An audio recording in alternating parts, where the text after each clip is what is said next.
And I think it's very important for everybody to be engaged because that everybody's on the same page. It's about, who's willing to change gears at the right time. Go out, go have fun, and just take it to them. For Wheeling University Athletics, I'm Zach Ziegler. It's time for the first Zac Bruney Show of 2025. Currently joined by head Wheeling University football coach Zac Bruney. And Zach, practices have gotten going this week. First of all, what's it like to be back on the field with the guys? Exciting. Yeah, exciting. We're happy to be back. It's good to get the energy and the flow of practice going after a couple days of kind of administrative stuff. When you report back, you got to take care of all the things like the medicals and all parts of the check-in process with the school and such. But we've been on the field now a couple days, and we're liking what we see. We got good tempo and good pace. We're learning as a young group when we split our practices and put our young guys together for a practice, and then the older guys coming together. They know how to practice. You can go at a little faster pace as far as what you're doing, but just like everything else, we're just trying to get offense, defense, and special teams installed, taught to the new guys. Is they got to learn the new language and the new verbiage and the new concepts, and then of course reteaching your veteran guys so you can make as few mental mistakes as possible as you kind of move through practice. You can tolerate physical mistakes. You want to reduce mental mistakes, but usually early on in camp you have quite a few of those. But we're excited to be back. The guys are working very hard. I'm very proud of them, but we still got a long way to go till we get to that first game.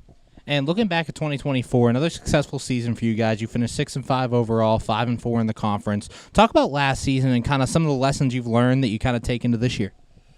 Well, we know we're capable of winning every game we play, and we know we're also capable of losing every game we play if we don't play well, for the entirety. But we lost some razor close games, and we won some razor close games too. So I think that experience moving into 2025 from a competitive standpoint will hopefully help us. The more you play in close games, you got to figure out how to, be good in tight games, win situational football, constantly practice situational football, third down, fourth down, red zone, coming out, all the special teams, scenarios that you can run into in a game. But, it's really just about holding your guys to a high standard and making sure the process matches the standard each and every day. And, that's what we're trying to do. And 2024 was a solid year for us. We've probably felt like we left some things out there. But that just hopefully has made us more, a little more hungry for the opportunity to get back out there together this fall. And as you mentioned at our media day, a lot of mixed bags of people. You have some veterans in some groups. You have some new guys in other groups. Talk about some of the standouts this year that you're kind of looking to lead the way in 2025. Well, starting on offense, you got, some all-conference type of players and a few guys returning in Alex Goodrick, who's one of the mainstays on the offensive line. We have 4 veteran guys that have played a lot of football on the offensive line. We actually have 6 guys that have played a good amount of football up front. Angel Figueroa, Justin Nelson being the 2 oldest guys. They're graduate students within the program. Alex is going into a 4th year as a redshirt junior. We have Curtis Shaw, who's played a lot of football for us, Nick Mahoney, Peyton Hors. All those guys in some way, shape, or form have started and played games for us.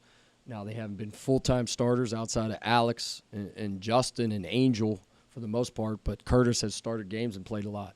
Peyton has started games and played a lot. So has Nick. So you gotta lean on your guys up front first. Quarterback-wise, Landon returns as a part-time starter in 23-24, kind of taking over full-time starter status in 25, but also being pushed, and we think we got another very good quarterback in the upper classroom with a day, Olagan, and we're excited about his capabilities as well. Run game wise and running back wise, 2 guys that kind of carried the ball more for us last year, and Stevie Mitchell, all conference player, and then DeJuan Green as well. But we like our development. Rodney James has played a lot of football for us, both on special teams and on offense. Amarion Taylor, same thing. There's some couple good freshmen. There's a good transfer. There's some good redshirt freshmen. So the competition and depth in the running back room is really good right now. Tight ends, Landon Hors and Alex Godovitarni are both guys that have played for us. and they're both back. They've gotten bigger and stronger in the offseason, so we'll maybe use a few more 2 tight end sets this fall possibly. There's veterans in the receiver room. There's just not a lot of game time experience in the receiver room. Now, there's guys that have played, like DJ McClain was an all-conference receiver. At Geneva, he was an All-American returner. He's back for us. Colin Oberdick has played a lot of football for us within our program. Torrance Walker is a guy we're going to need to step up.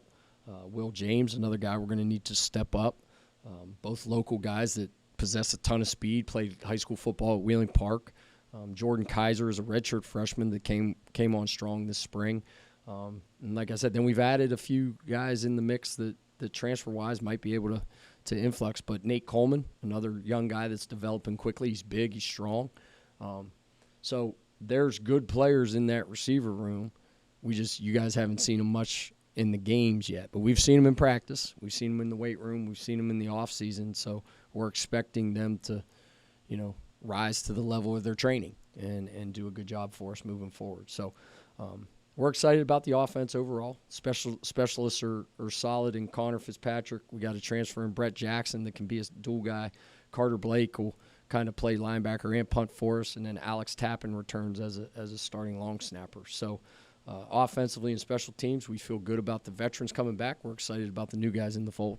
And then the defensive side, again, another veteran group starting up front with that defensive line. Talk about that side of the ball and kind of some of those leaders that are going to try to stop the opposition.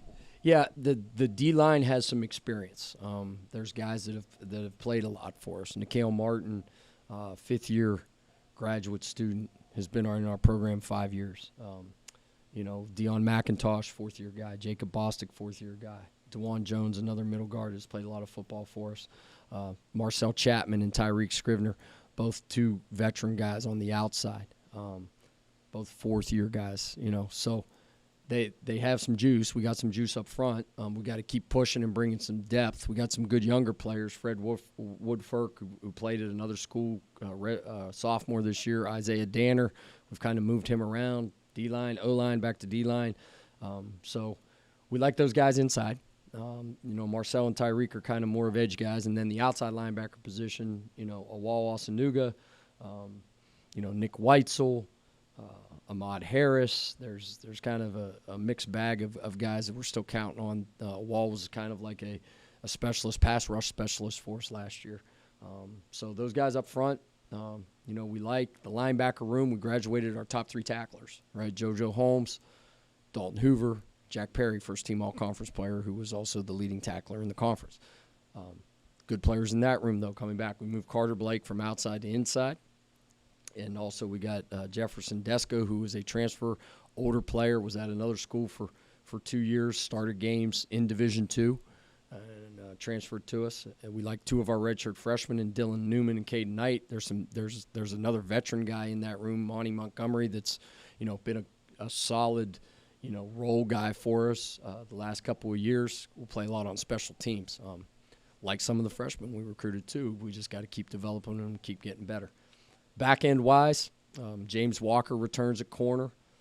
Jalen Wheeler becomes a full-time starter at corner. We've got Davion Bates, Kyle Winchester, both guys that have transferred in from other schools that are competing hard to stay in that rotation at corner. We like Jalen Williams, a new guy at safety. We like Leonard Sherrard, who's back at safety for us, played a lot of football in a rotational role. Same with Cam Reynolds. There's some good players in that back end.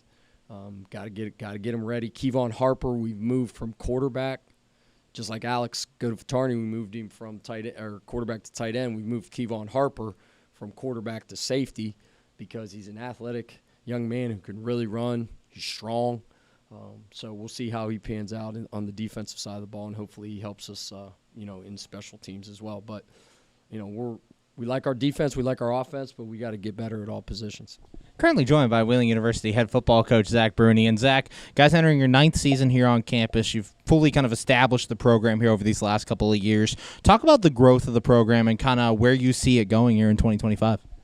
Well, hopefully another, proverbial step up the ladder. We've had solid seasons, winning records, top half of the conference. like I said, we're in year 9 as a program, year 8 as a team. Development has been what we, hopefully thought it would be. I think we're maybe a little bit ahead of schedule in the eyes of maybe some people outside of our own walls. But the standard and the process that our guys live in their day-to-day has changed over the years. And standards change. When you become more established and you get more veteran leadership amongst your players over time, that allows coaches to trust their players more and give them more responsibility.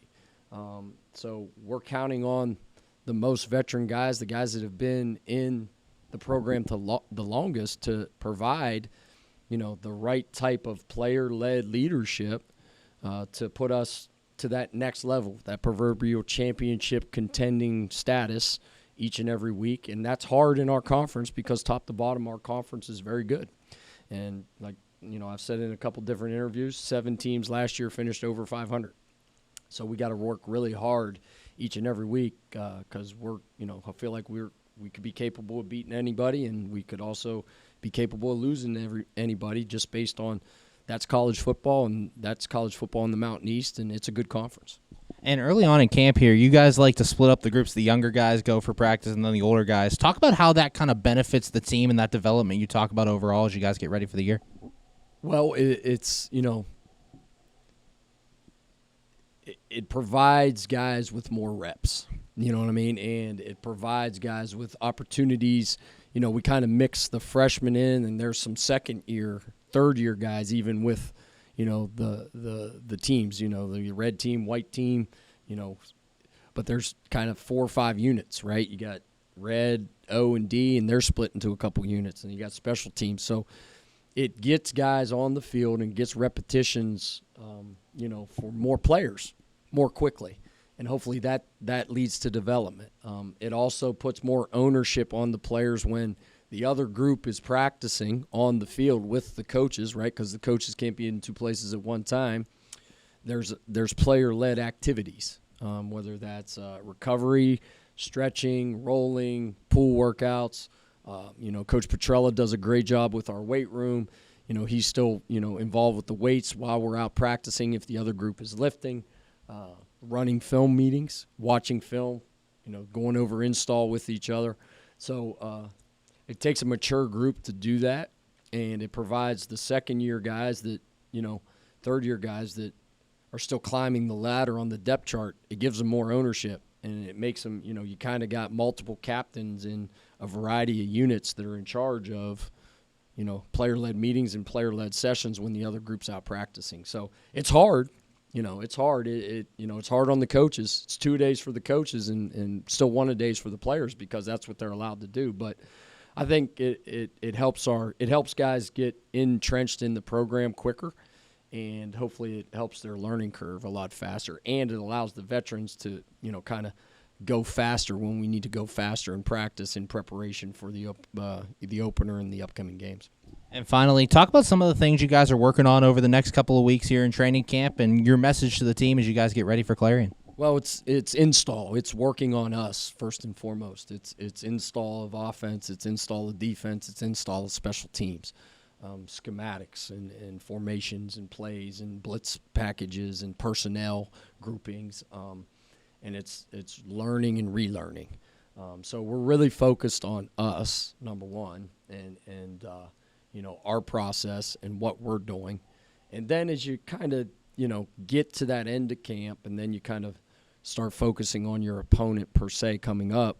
But you have 3 weeks of training camp, and it's really, any college coach, any professional coach, any high school coach would tell you, that fall camp is about you, and it's about your team kind of coming together collectively, and hopefully forming the strong bonds and the great, I want a great team of teammates.